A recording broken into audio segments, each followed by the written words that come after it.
అరుణాచలంలో రమణ మహర్షి గారు మొట్టమొదట తపస్సు చేసుకున్నటువంటి గుహ మ్యాంగో ట్రీ కేవ్, మామిడి చెట్టు కింద ఉండేటటువంటి గుహ. ఆయన అరుణాచలంలో కిందన గుడిలో చాలా కాలం తపస్సు చేసుకున్న తర్వాత, అంటే ఆ మౌనంలో ఉన్న తర్వాత కొండ మీదకి వెళ్ళినప్పుడు మొట్టమొదటి గుహ ఇది.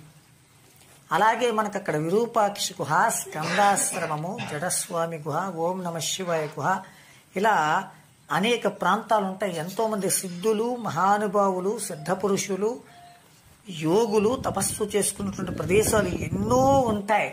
సో అవకాశం ఉంటే కనుక, సమయం ఉంటే కనుక ఈ కొండ మీద ఉన్నటువంటి వాటిని కూడా చూసేటటువంటి, దర్శించుకునేటువంటి ప్రయత్నాన్ని చెయ్యండి. ఎందుకంటే ఈ కొండ మీద స్కందాశ్రమము, విరూపాక్ష గుహ, మ్యాంగో ట్రీ కేవ్, జడస్వామి గుహ అన్నీ కూడా ఉన్నాయి.